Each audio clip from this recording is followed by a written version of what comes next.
let's begin with prayer. In the name of the Father, and the Son, and the Holy Spirit. Amen. Lord, we come to you tonight anxious to learn more about our family history and our church history. We ask for the courage and the strength to emulate these elder brothers and sisters in the faith, to have the fortitude that they had in facing persecution if need be, but most of all to have the love that they had for their neighbor and for you. We ask you to open our minds and our hearts when it comes to learning about your word, about your gospel, and about your church. And help us to emulate and to serve and spread that gospel wherever we're called to go. Glory be to the Father, and to the Son, and to the Holy Spirit, as it was in the beginning, is now, and ever shall be, world without end. Amen. In the name of the Father, and the Son, and the Holy Spirit. Amen. So, as I mentioned, this series actually starts pretty much exactly where we left off in the spring. In the spring, we looked at the life of Christ, his infancy, his public ministry, his death and resurrection, and then we looked at the early church and the Pentecost and the spread of the early church and the spread of the gospel. We saw how the mission of Christ was continued as the apostles were sent out to preach, to baptize, and to teach. Now, as we approach history over the next 4 weeks, we're going to be doing the first 1,000 years of church history this fall, and then next spring we'll be doing the second 1,000 years of church history. And as we approach history over the next few weeks, we're going to be approaching that history as Catholics. And I don't apologize for that. That's how we approach history, because that's who we are. This is our family history. And it's not a stain-free history, but it's not without its glories either. And we're going to celebrate that history. If we look at the history of Western civilization, if we look at the history of Europe, it is the history of the Catholic Church. The Catholic Church built Western civilization. And we're not going to shy away from that. Over the next years, we're going to look at the high points, we're going to look at the low points, and we're not going to shy away from those either. But we're going to look at the history because it's your story, and it's a beautiful story. I think over the course of the next 4 weeks, you're going to recognize some of the same plot lines, some of the same attitudes, and some of the same ups and downs that we face today.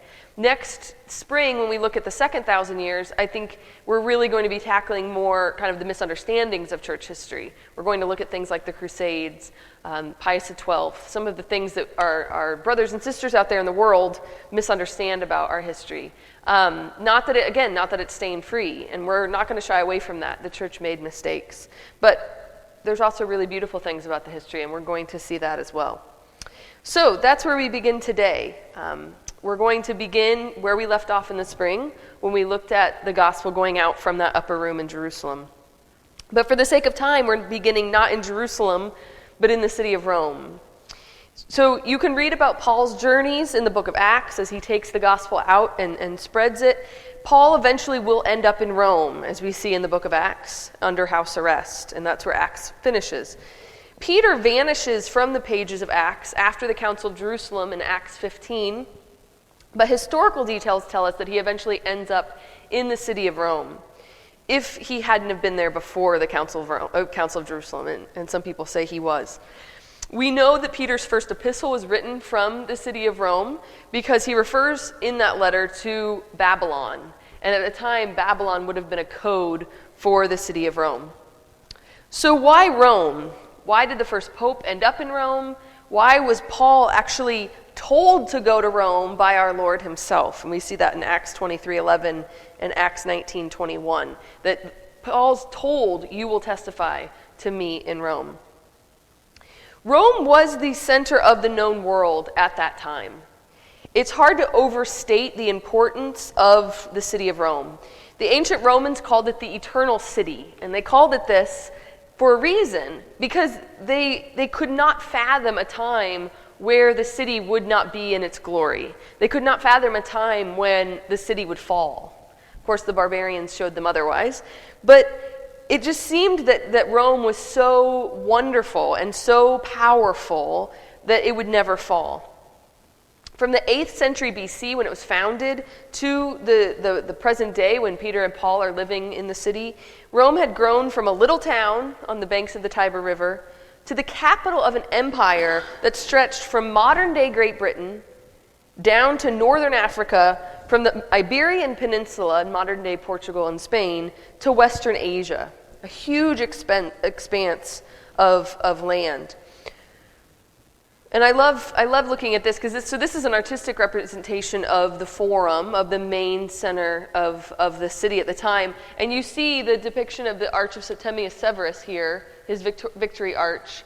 And then this is a modern day picture. And so you see these things still stand here today. We've uncovered Roman buildings, or some we didn't have to uncover because they've been standing there for so long. The Romans were masters of architecture. This is the civilization that literally invented concrete, making it possible to build these things. They perfected the arch. They perfected the road, we know. They perfected the aqueduct. They were truly engineering marvels that would allow them to build and spread their empire like no empire had ever before. The Romans invented the first newspaper. They invented central heating, the sewer system, and the standardized calendar. The Roman Empire, so that's an aqueduct that's still standing in France today. This is actually not bringing water still to France. The Roman aqueducts in Italy actually still bring water into the city today. This aqueduct doesn't function as an aqueduct anymore, but people still walk across it as a bridge to this very day. And there's actually no concrete between those stones. They're so perfectly hewn by human hands that they fit together like a puzzle. And it's mind-boggling to think that it stands more than 2,000 years later. The Roman Empire built over 400,000 kilometers of roads, spanning from Egypt to Great Britain. Around 200 AD, there were 29 major highways going into the city of Rome, going in and out. So the roads, the common language, the common law, all of this that comes with the United Empire gave the ability for both people and messages to travel quickly. So if you had been given the mission, as Peter had been, to convert the world, you were going to convert Rome. It just made sense. So Peter the fisherman, a humble man from Galilee, enters the glorious city of Rome with her temples and her law courts, with her decadence and her riches, and he comes ready to spread the gospel. In the Roman Forum, you can still walk down Via Sacra. Via Sacra is the main road through the Roman Forum, and that would have been the road. As you're walking on the cobblestones, you know this is the road Peter walked down. He would have walked through the Roman Forum on this road. This is Via Appia, which again is an ancient Roman road. Likely it's tradition that Peter walked down this road fleeing persecution, and our Lord appeared to him and said, "Where are you going?" And Peter said, "I'm headed out of town. They're killing us," right? And he says to our Lord, "Quo vadis, Domine, where are you going?" And our Lord says, "I'm going to be crucified a second time." And Peter realized that's where he was supposed to be. So he turns around and heads into Rome. And so we have Rome is in some ways in rubble, but the idea that 2,000 years we're still walking on the same roads that they walked down. Via Sacra would have been the road that Cleopatra entered Rome in. We have Caesar. The Caesars would come into Rome victorious. And so we can walk down Via Sacra and know this is the road that Peter walked down. Peter would have settled with his Jewish brothers and sisters there in Rome. We know by Paul's letter to the Romans that there were a lot of house churches already established in Rome. We know the gospel got to Rome very quickly. And so Peter would have settled with these early Christians and met with them and celebrated Mass with them in people's homes. Now on July 18th, in the year 64, a fire breaks out near Circus Maximus. Now this is the modern day view of the Forum. Right here, actually, you have Via Sacra running along here. This is where the Senate would have been held.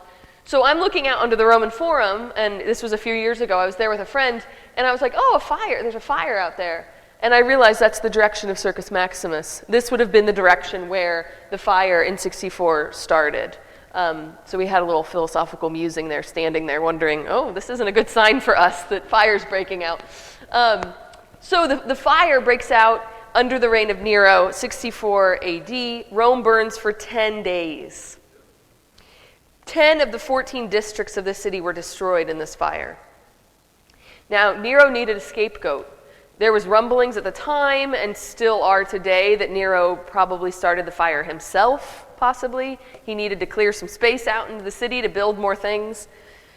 And so while he had no proof to convict Christians of the fire, he actually brought Christians and convicted them of being enemies of the human race. They would be his scapegoat, and he convicted them of this crime, enemies of the human race. I gave you there a quote from Tacitus, who is a boy when Nero's persecution takes place. And you'll see from the quote, he's no fan of the Christians, but he still doesn't exactly agree with what Nero's doing. In order to stifle the rumor that he himself set Rome on fire, Nero falsely charged with the guilt and punished with the most fearful tortures the persons commonly called Christians, who were hated for their wicked practices. Christus, the founder of that name, was put to death as a criminal by Pontius Pilate, procurator of Judea, in the reign of Tiberius.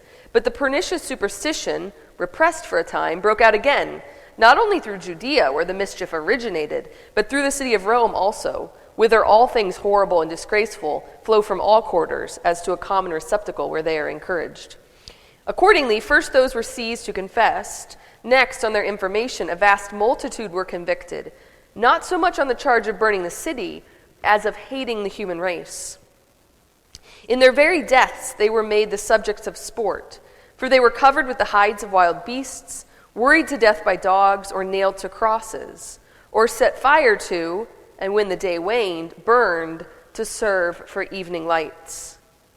Nero offered his own gardens for the spectacle and exhibited a Circensian game, the games of the circuses, indiscriminately mingling with the common people in the dress of a charioteer, or else standing in his chariot. For this cause, a feeling of compassion arose toward the sufferers, though guilty and deserving of exemplary capital punishment, because they seemed not to be cut off for the public good, but were victims of the ferocity of one man.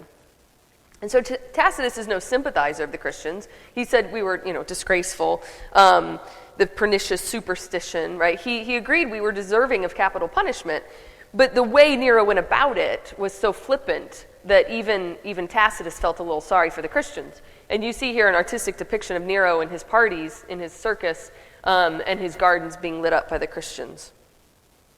It was during this persecution that both Peter and Paul were martyred. Paul, since he was a Roman citizen, was given the honor of being beheaded. That was the honor given to someone who was a citizen of Rome. So he was taken outside the city walls and beheaded, and his followers went and then buried his body in nearby off the Via Ostiense, which to this day, a church was built over that spot. And you can visit it outside the walls of Rome, called St. Paul's outside the walls. It's possible that when Nero and his soldiers crucified St. Peter, they really had no idea who they were crucifying. It's very possible that they had no idea they were crucifying the first pope. Tradition tells us that Peter requested to be crucified upside down. He didn't feel worthy to die the same death that Christ did. And Peter was crucified in Nero's circus. So Circus Maximus, which is down the Tiber near Trastevere, Circus Maximus had been destroyed pretty much by the fire. And so Nero was holding these circuses in his own circus, which was on the side of a hill. So when Peter is crucified upside down, his followers, his disciples, remove the body, bury him in a nearby cemetery on the hill Vaticanum. Later, a shrine would be built over Peter's bones, and later a church, and later a basilica, and later a second basilica, St. Peter's. Now, that's beyond the scope of this talk, but if you're interested in the discovery of Peter's bones, it's a fascinating story, and the best book on it is called The Bones of Peter. And I put that on your resource list at the end of your handout. John Walsh, it used to be out of print, but it was just reprinted recently. John Walsh tells the story of the way they discovered that Peter was indeed buried under the high altar of St. Peter's Basilica. So you can drop a line from the top of the dome of St. Peter's, and it will literally drop through the altar of the present-day basilica, through the altars of the ancient basilicas, and land within inches of the box that holds Peter's bones. So Nero's persecution was first confined to the city of Rome and later then spread throughout the empire. Local leaders, even mobs, take it upon themselves to punish the Christians. And so that begins a period of 300 years when it's illegal to profess your belief in Jesus Christ as God. When Nero dies, the law isn't reversed. The law isn't even questioned. While this law of the illegality of Christianity is not always enforced, the law remains. Because at root, the Romans believed you couldn't be a good citizen of Rome if you were a good Christian. So to the Romans, there's no separation between church and state. If you wanted Rome to flourish, you sacrificed to Roman gods. That's what you did for the good of the empire. They would have been okay with putting Jesus in the pantheon next to Jupiter and Juno and Vesta, but the Christians said, no, we only worship God. We only worship Jesus. And to the Romans, that's just asking for trouble from the other gods. Tertullian, the church father and ancient historian, said, if the Tiber, the river in Rome, if the Tiber comes up to the walls, if the Nile comes up to the fields, if there be any earthquake, any famine, any pestilence, to the Christians, to the lions, is forthwith the word. So if anything happens, it must be the Christians' fault, because they're not sacrificing to the gods.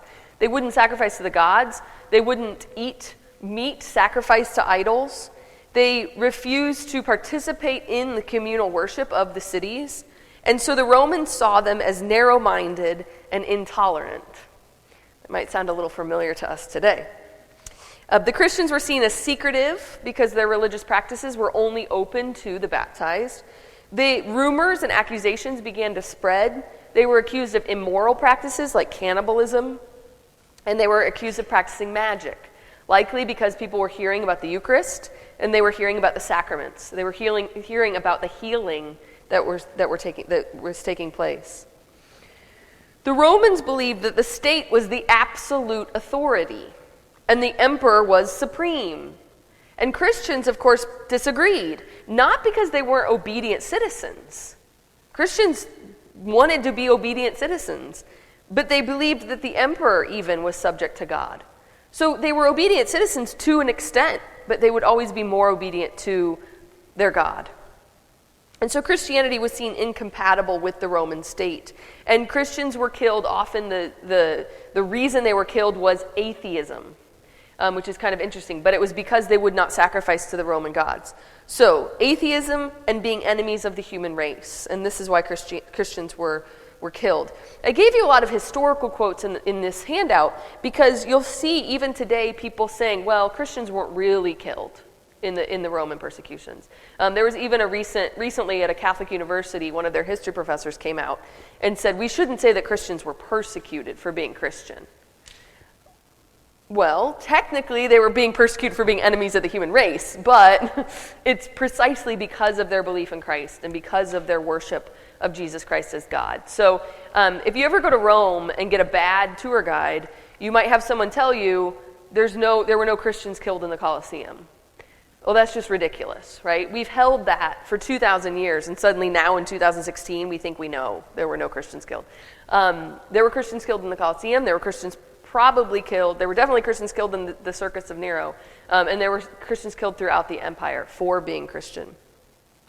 So we don't have time to go into all the persecutions in detail, of course. So here's the list. This is a list of emperors and their years of persecuting the Christians. So we're going to hit some high points, and we're going to hit some good stories of saints and heroes. But this is kind of the rundown of the different emperors. Those are not the years of their reign. Nero, for example, reigned a lot longer than that. But those are the years of the persecution. So Nero didn't persecute the Christians till the end of his life. And some of the other emperors we see, they were a little bit more tolerant at the beginning of their reign, and then they entered into a time of persecution. These are kind of the large-scale persecutions. It was always illegal to be Christian, and it was never safe. Mobs would break out, there would be localized persecutions. But at the same time, there were times of relative peace. And we see in the writings of the church fathers, some of them actually lament that, okay, there's this time of peace and my Christians aren't taking their Christian faith seriously because there's no threat. Jerome, much later, when Christianity was legal, Jerome would kind of lament the days of the martyrs when Christians took their faith seriously, and that now we live in this, kind of wishy-washy age. And so there would be times of peace throughout these times of persecution, but it never was completely peaceful. When you look at the list, Domitian is the one that exiles the evangelist John to the island of Patmos. So John is the only apostle not to be martyred. John actually dies a natural death, but after torture, boiling in oil, exile to Patmos, and all of that. So Domitian is the one who persecutes St. John. Trajan, who's next on the list, is kind of an interesting fellow because Trajan's approach to the Christians is that he doesn't necessarily want to seek them out. He doesn't want to pursue them, but he would wait for them to kind of cause trouble. And I gave you an extensive letter of Pliny the Younger, who was controlling one of Trajan's provinces, right? They had to kind of farm out their provinces. And so Pliny's in charge of one of the provinces, and he writes to Trajan around 112. And he says, I gave it all to you. I'm not going to read it all, but you should read it because it's interesting. He basically says, I'm encountering these Christians, and I need to know, what do I do about them? Do I kill them all? Do I wait for them to cause trouble? And so he has this description of who the Christians are. And it's interesting. He says, they declared their guilt or error. So this is the fault of the Christians, that on a fixed day, they used to meet before dawn and sing hymns to Christ as though he were a god. So this is how the Christians are setting themselves apart. This ceremony over, they used to depart and meet again to take food, but it was of no special character and entirely harmless. They had ceased from this practice after the edict I issued, by which, in accord with your orders, I forbade all secret societies. So he's just kind of reporting to Trajan, here are these Christians, and what am I supposed to do with them? This seems a matter worthy of your prompt consideration, especially as so many people are endangered. Many of all ages and both sexes are put in peril of their lives by their accusers, because you have people going out and saying, that person's a Christian, that person's a Christian. And the process will go on, for the contagion of this superstition has spread, not merely through the towns, but into the villages and farms. Still, I think it can be halted and things set aright. So, don't worry, I don't think this Christianity thing is going to be a big deal. That's what Pliny is basically saying.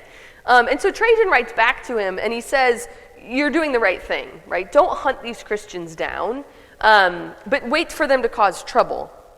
He said, no hard and fast rule can be laid down covering such a wide question. The Christians are not to be hunted out. If brought before you and the offense is proved, they're to be punished, with this reservation.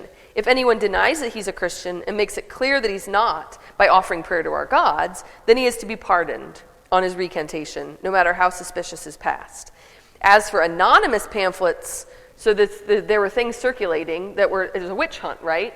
Oh, this person's a Christian, but it was an anonymous tip, As for anonymous pamphlets, they're to be discarded absolutely, whatever crime they charge, for they are not only a precedent of a very bad type, but they do not accord with the spirit of our age, right? Trajan, we're very tolerant people, we don't want people like on a witch hunt. So that was kind of Trajan's approach, right? No witch hunts, but they do cause trouble, and so if they cause trouble, kill them. Right? That's kind of the approach here.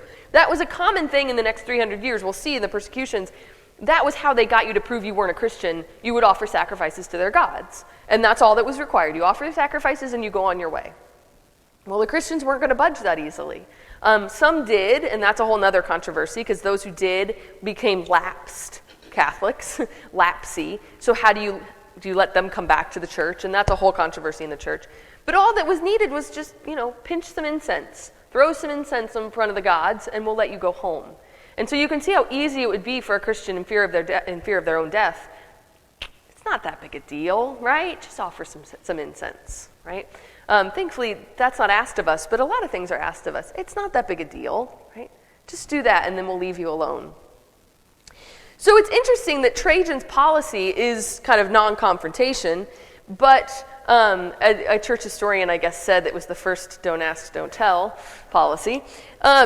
But it's interesting, he gives us one of our greatest martyrs, and that's the martyrdom of St. Ignatius of Antioch. St. Ignatius of Antioch was bishop of Antioch. Some people think he died after the earthquake in Antioch in 115. There was a big earthquake. And if there's an earthquake, whose fault is it?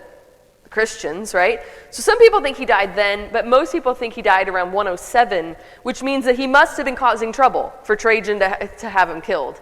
And likely he was causing trouble because he's a bishop.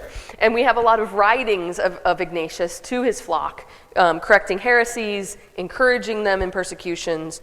And it's frequent that bishops were targeted more than the laity because the emperors realized if we target the bishops and we persecute the bishops and we, torture them, kill them, then the laity will fall away. Again and again, the Christians prove these emperors wrong. But so St. Ignatius, we see, he's actually the first one to call the church Catholic. He's the first person to use that term, the Catholic Church. And he's a disciple of St. John. He was a bishop of Antioch, and he wrote many letters, which again is probably why he was martyred. When he's arrested and taken to Rome, the little convoy taking him into Rome actually becomes a pilgrimage stop for people of the area. So priests and lay people will come visit Ignatius on his way to Rome to hear from him. He consoles them, he encourages them, and he's really a shepherd to them at this time. We have a letter that he wrote to the people of Rome, and he encourages the people of Rome that when he arrives in Rome, they are not to try to free him. They are not to go to court and try to get him released. They're not to free him from jail. And he has this beautiful plea to them. He says, "For I am afraid of your love, lest it should injure me. For if you are silent concerning me, I shall become God's. But if you show your love to my flesh, I shall again have to run my race." So it's this, I've run my race, I've finished the course. Don't do anything, just let me be martyred, right? He says, "I beg you not to show an unseasonable goodwill toward me. Let me become food for the wild beasts, through whose favor it will be granted me to attain to God. I am the wheat of God, so let me be ground by the teeth of wild beasts, that I may be found the pure bread of Christ." You have this beautiful Eucharistic imagery where he sees himself as the Eucharistic sacrifice to be made into wheat. And we have this again and again in the martyrdom accounts. We have really this love for martyrdom, this embrace that they realize this is, in a way, this is their vocation, to be a witness and to go and go to their death in joy. Ignatius was likely killed by lions in the Colosseum in Rome. So when you go to the Colosseum, don't let anybody tell you no Christians died there. Another famous martyr comes shortly after Ignatius. He was a friend of Ignatius, and his name is St. Polycarp. St. Polycarp, the account of his martyrdom, is the oldest authentic account that we have. It was written shortly after he was martyred. And he was bishop of Smyrna, which I still wish that St. Luke's in Smyrna was named St. Polycarp's, but apparently no one, asked me about that. And he was martyred for the faith in the year 156 at the age of 86 years old. And when he goes in front of the proconsul, because he's accused, obviously, of being a Christian, and he goes in front of the proconsul, and the proconsul basically tells him, "You're an old man. Have regard for your age and just sacrifice to the gods, and I'll let you go," right? They didn't want to kill an 86-year-old man because, first of all, it would look really bad for them, right? But Polycarp was so courageous, and he says, 86 years I have served him, and he never did me wrong. How can I now blaspheme my king who has saved me?" He was sentenced to be burned alive, and he goes to his death in the account of his martyrdom. He goes to his death praising God and thanking God that he is worthy of dying. The account describes the flames not burning him, but kind of forming around his body, and so an executioner has to kill him eventually by the sword. I think one of the most beautiful parts of the account of the martyrdom of Polycarp is the mention of the celebration of the day of his death. In the account it says, "We, taking up his bones, valued more than precious stones, more tried than gold, deposited them in a suitable place.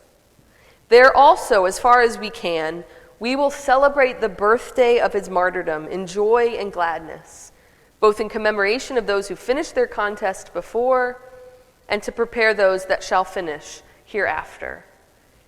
And so we see here in the 2nd century a respect for the bodies of the saints, relics, and the celebration of the feast day of the saints. That they would celebrate Mass on that feast day, both for those who have gone before and those who would be tried soon after, and for their strength and their courage. Marcus Aurelius didn't hesitate to kill the Christians, but he also didn't go after them again. Most of the martyrdoms that took place during the reign of Marcus Aurelius were the result of local governors or angry mobs. After Marcus Aurelius, we have Septimius Severus, and he is responsible for many of the famous martyrdoms, but notably the martyrdom of Saints Perpetua and Felicity. And the Passion of Saint Perpetua is an ancient document. It's the oldest Christian document we have written by a woman.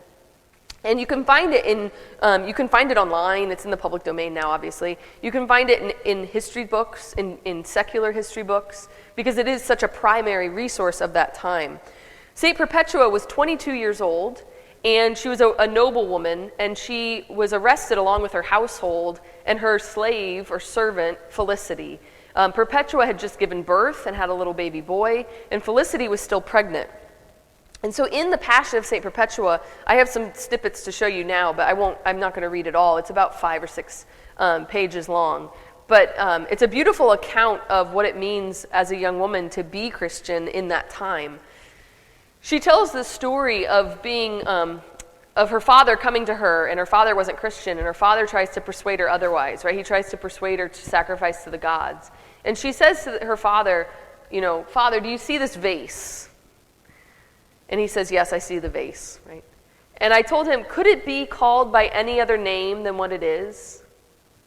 And he said, "No." "Well, so too I cannot be called anything other than what I am, a Christian." At this, my father was so angered by the word Christian that he moved towards me as though he would pluck my eyes out. But he left it at that and departed, vanquished along with his diabolical arguments. I think this is such a beautiful testimony that she didn't see Christian as something she did, or Christian as something tacked on to her identity, but that her identity is Christian. And that dictates how she lives her life, because she is Christian. She couldn't even imagine giving Christ up. The account then depicts her. They're arrested and they're in jail, and she has a dream. And in the dream, she dreams that she's a gladiator, and she's going to fight the beasts in the Colosseum. And when she awakes, she realizes, she says, "I understood that I should fight, not with beasts, but against the devil. But I knew that mine was the victory. Thus far I have written this till the day before the games, but the deed of the games themselves let him write who will." And that's the last thing she writes in the Passion. The rest of the Passion is completed by someone after her death. The rest of the Passion depicts them being taken to the stadium, being dressed up. Each of the people, there's this whole little cast of characters that goes with them. Felicity had just given birth. She actually prayed that she would give birth early because she didn't want to be killed with criminals. She wanted to be killed with her fellow Christians, but they wouldn't kill her if she was pregnant. So she gives birth early, and when she's crying aloud in pain of labor, the soldiers start mocking her. And they said, "If you can't endure this, how are you going to endure martyrdom?" And Felicity tells them, "My Christ will be with me. I will not be alone when I'm suffering martyrdom." So they go to the games, they go to the Colosseum, to the arena. They're killed in northern Africa. And there's this whole story of this whole cast of characters. One of the guys is this big tough guy, and he's like, "I want to be killed by all the beasts. Like, I want all the beasts to have a piece of me." And this other guy's like, "I'm scared of bears, and so I don't want a bear to kill me." And it's almost comical, like as they're talking about what they want in their martyrdom. And in the account, it says everyone's prayer was answered. The tough guy got all the beasts. All the beasts had a piece of him. And good old Saturnus, who was scared of the bear, he was killed by the leopard. So the bear didn't kill him. And so it has this whole depiction. Perpetua and Felicity, they release a heifer, a female cow, at them because they think it's not right for a female to be killed by a male animal. So this mad cow comes and she throws them up, and Perpetua seems to be in sort of an ecstasy, and she doesn't even realize she's been attacked. But she realizes like her hair's messed up and her clothes are messed up, and so she kind of straightens everything out because she doesn't want to meet her king disheveled. In the end, they have to bring an executioner in to behead them because the animals won't even kill Perpetua. And Perpetua apparently has not felt pain up until now. She's in kind of this ecstasy.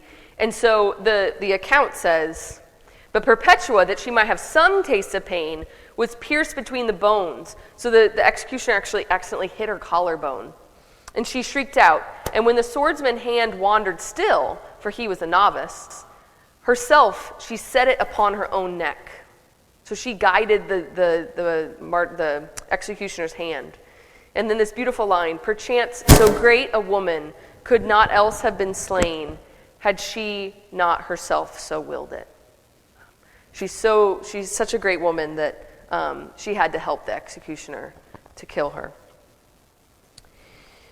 So we have the martyrdom of Perpetua and Felicity. Then later we have the persecution of Decius. And under Decius we have kind of, again, the first kind of widespread persecution since Nero. The other emperors wanted to kind of squash Christianity by preventing its spread. But Decius aims to just wipe it out completely. It's not just the spread of it. He wants it all gone. And he uses mostly things like exile, confiscation of property, and then eventually martyrdom. He doesn't want to martyr these people because there are so many of the Christians by this time that it would adversely affect the empire to lose so many of their citizens. So he really wants to he wants to force apostasy. He wants to force people to fall away. He can't kill a third of his empire without some bad financial effects, right? So he doesn't really want to kill them. After Decius, we have Valerian. And under Valerian's persecution, we have an interesting clause, we have an interesting edict that outlaws Christians from assembling, publicly or privately, and from visiting cemeteries. And from this edict, we see that now there are going to be raids on the catacombs. So the catacombs are located outside the city of Rome. It's where the Christians buried their dead. Christians didn't go hide there, they didn't go live there. They went there to bury their dead, and then they would offer mass on the tombs of the martyrs. And we still have this today when we offer mass on the relics of the martyrs. Every altar that we celebrate mass on has relics in it. And to remember this is where we started, right? And so the Christians would go down, they would celebrate mass on the tombs of the martyrs, they would bury their dead there, and they would celebrate the agape, probably the love feast, where they would have a meal together. But the Romans did the same thing. When we see the Roman cemeteries, like where Peter's buried, the Romans would go and they'd have a party at their loved one's grave. They would pour out libations to the gods. Cemeteries were sacred places. And so up until now, Christians could go and do this without much trouble because the Romans were superstitious. They didn't want to bother the cemeteries, and they respected the right to bury the dead. But under Valerian, we see that even this is outlawed. And so this is where we find the story of St. Lawrence. Now, many people know about the martyrdom of Lawrence. He's the famous martyr that is roasted on a gridiron, and when he says, "Turn me over, I'm done on this side," right? He's the patron of chefs, which I always thought was a little off, a little strange. But St. Lawrence was a deacon, and he was a deacon under the Pope St. Sixtus II. And we see in the catacombs, Sixtus II was celebrating Mass with several of his deacons. The Romans come in, raid the catacombs, take Sixtus II away with his deacons. But Lawrence is left behind.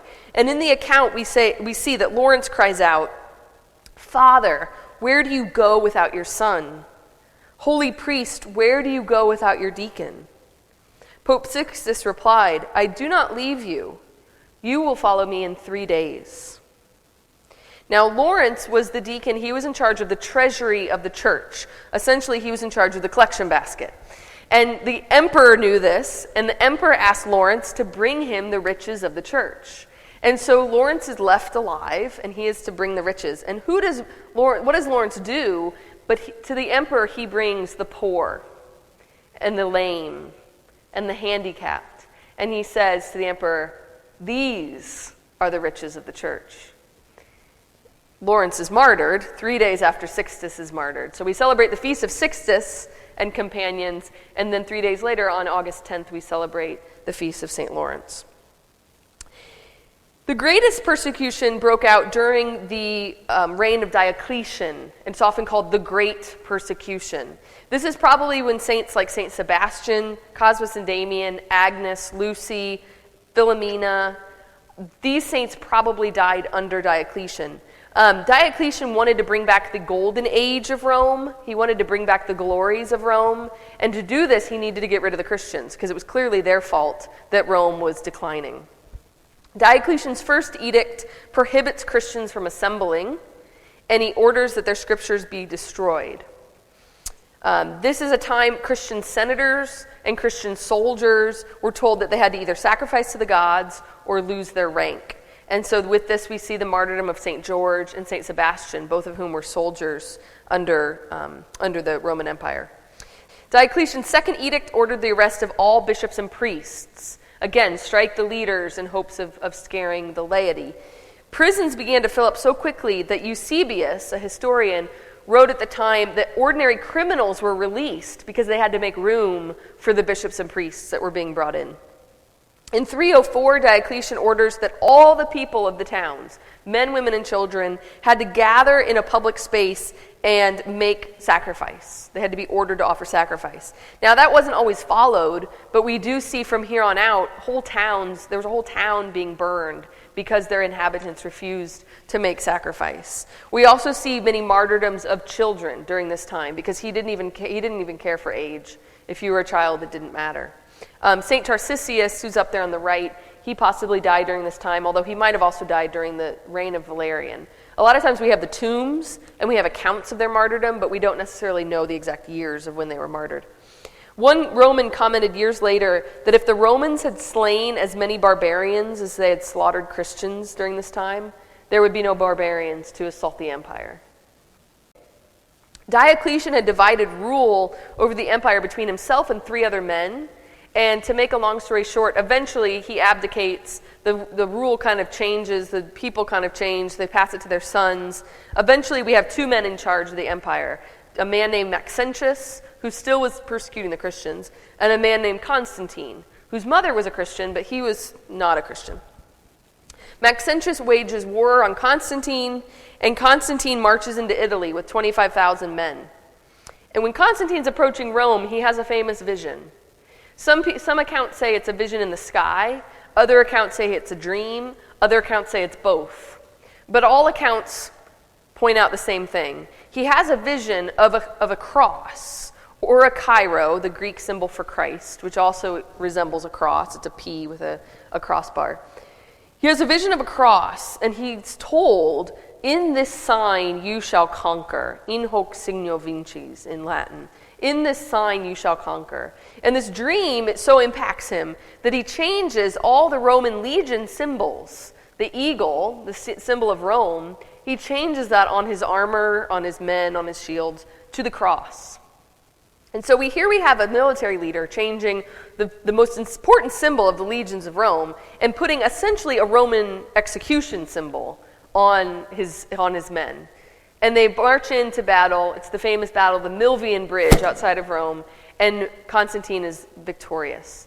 Now, as any Roman would, when you win a victory, you attribute it to the God who gave you victory. And so Constantine attributes this to the God of the Christians. He erects a victory arch. That's what they used to do. They used to build arches for themselves. And you can still see the Arch of Constantine to this day. And on the arch, he says that he attributes the victory to the decree of God. He doesn't say the God of the Christians, but the decree of God. In 313, he will issue the Edict of Milan. Now, what the Edict of Milan does is not make Christianity the law of the land. It doesn't say that now Christianity is mandatory for everyone. But rather, the Edict of Milan is essentially a document of religious freedom. Anybody can worship, as long as you don't cause trouble. You can worship as you please, and the Christians were given all their property back. The Christians were allowed to build churches, to build public places of worship, and Constantine himself begins to build Christian churches. We have him building the Cathedral, St. John Lateran, building St. Peter's Basilica, and at the time a church, it wasn't a basilica, and then also the Church of Holy Sepulchre in Rome. His mother, St. Helen, will use the riches of the empire to go to the Holy Land and excavate and bring back the instruments of the Passion to Rome, where they are today. But interestingly, when we look at this time for Constantine, Christianity is no small backwater sect at this point. It's not because of this edict that Christianity blossoms throughout the empire. The sociologist Rodney Stark says, Constantine didn't cause the triumph of Christianity. He rode off of it. He enjoyed it, right? By 300 AD, so 13 years before the Edict of Milan, there were over 6 million Christians in the Roman Empire, even with the persecution of Diocletian. During the first 3 centuries, the growth rate of Christianity was about 40% per decade. 40% per decade. And so I want to finish this talk up by looking at the spread of Christianity and then seeing what we can take away from this.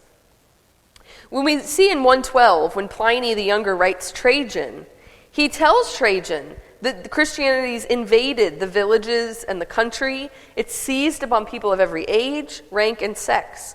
Our temples are almost entirely abandoned, and the ceremonies in honor of our gods utterly neglected.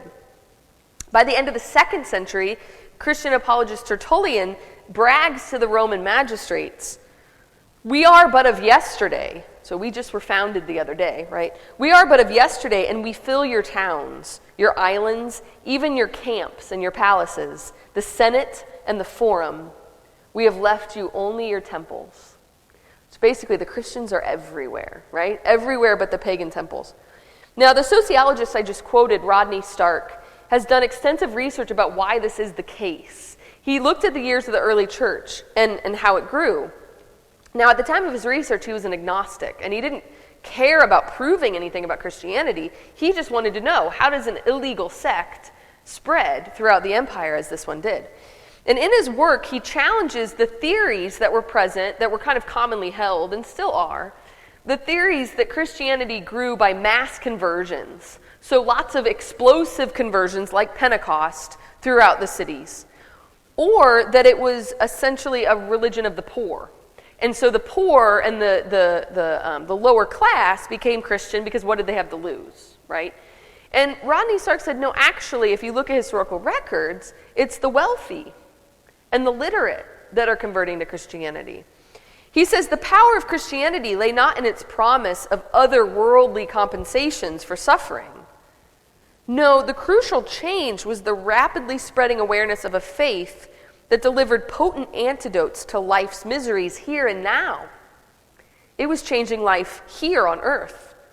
He says the truly revolutionary aspect of Christianity lay in its moral imperatives, namely, love your neighbor. And I want to kind of set the scene of what a daily life of a Roman citizen looked like. For all their technology, even their advanced sewer system, their central heating, Greco-Roman cities were crowded and filthy and disorderly. In Antioch, there were about 130 people living per acre. I mean, that's crowded. In Rome, 200 to 300 people per acre. So they're living in these tight apartment buildings. You can still see some of the brick apartment buildings that have survived. And at first you marvel because it's like, wow, look at this, and then you think they were crammed in there. Most of their living quarters would have been wooden, which is why the fire of Rome was spread so quickly. Even with the sewer system in Rome, there was sewage in the streets. The pure water of the aqueducts was stored in cisterns where it soon became polluted. Sickness spread quickly because of the cramped living quarters, and the crime rates were high. The Romans had some pretty technical medical advancements on the battlefield, but healthcare in the cities was not good. You'd rather be sick than go to the doctor, probably. It's no surprise here that life expectancy was about 30 for men at the time, and much lower for women. The upper class was pretty immoral and decadent, and the lower class was mistreated. So Christianity came to Rome at a time when the Romans were not happy people. They may have been, distracting themselves, but they were not happy, and it caused a revolution. I highly recommend the book, and I put it on your reading list, called 7 Revolutions by Mike Aquilina. I'm going to touch on a little bit of it here. But the 7 revolutions talk about the way Christianity changed the world. When we look at the Greco-Roman time, abortion and infanticide were common in ancient cultures. In fact, besides Christianity, only one other culture condemned abortion, and that was Judaism. The pagan philosophers, when we look at their writings, they practically take the practice for granted, infanticide. They assume that you would get rid of those children who were deformed or defective or be a burden. We see the Roman philosopher Seneca. He says, "We knock mad dogs on the head, we slaughter fierce and savage bulls, we doom scabby sheep to the knife lest they should infect our flocks. We destroy monstrous births, and we drown our children if they are born weakly or unnaturally informed. To separate what is useless from what is sound is an act not of anger, but of reason." So they speak very lightly. We even see Socrates speaking pretty lightly of infanticide. Rarely did a family raise more than one daughter. Daughters were expensive. Daughters didn't do anything for you. The only thing you had to do was give her a dowry then, even more money to get her off your hands. And so using census records, they've put together families in the city of Delphi in Greece, and they've managed to put together 600 families and what they looked like in Greece. And they found that of those 600 families, only 6 had raised more than one daughter. On the subject of female infanticide, Rodney Stark cites this letter written by Hilarion to his wife in 1 BC, just before the time of Christ. And he writes, "Know that I'm still in Alexandria, and do not worry if they all come back and I remain in Alexandria. I ask and beg you to take good care of our baby son, and as soon as I receive payment, I shall send it up to you. If you are delivered of a child before I come home, if it is a boy, keep it. If it is a girl, discard it. You have sent me word, don't forget me. How can I forget you? I beg you not to worry." This love for his wife and his son, but just to discard the baby girl. Dio Cassius, he was a Roman, writing in about 200 AD, said that there's a declining population in the empire because there are no women. He attributes it to the extreme shortage of females. And as you can imagine, an imbalance of males and females led to sexual aggression, to rape, to homosexual activity, and this was all considered quite normal in Rome. Greco-Roman women were usually married by the age of 11 to much older men, and they suffered marriages where contraception, abortion, adultery, and unnatural sexual acts were the norm. That was just expected.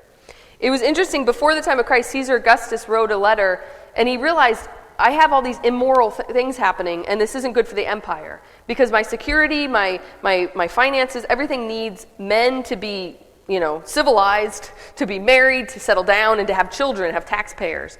And so he started trying to legally enforce marriage. He would punish, he taxed singles because they didn't have children. He taxed childless marriages, and he made adultery and homosexual illegal. But everybody just saw this as a lifestyle tax. Like, oh, he's going to tax this? Okay, I'll just pay the tax and I'll keep having fun, right? So it didn't work. And Mike Aquilina wrote, various emperors after Augustus tried to encourage childbearing through legislation, but their efforts uniformly failed. Rome could not require spouses to trust each other. Rome could not require a person to defer gratification of any desire for the sake of another person. Rome could not impose a requirement for citizens to transcend their petty desires for the sake of the common good. So what changes? A fisherman walks into Rome with a radical countercultural message.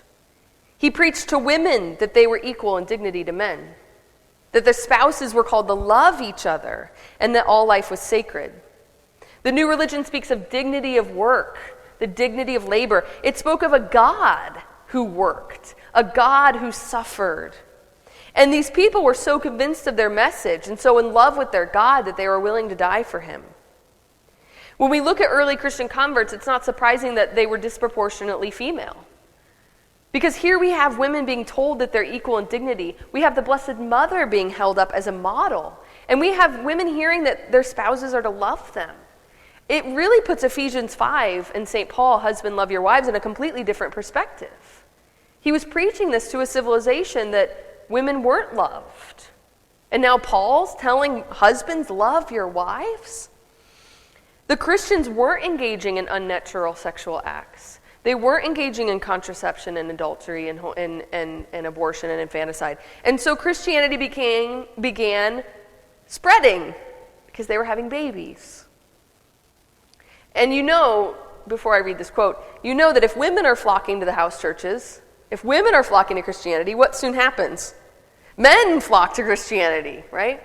Mike Aquilina says, we should not dismiss these benefits of Christianity in the natural order.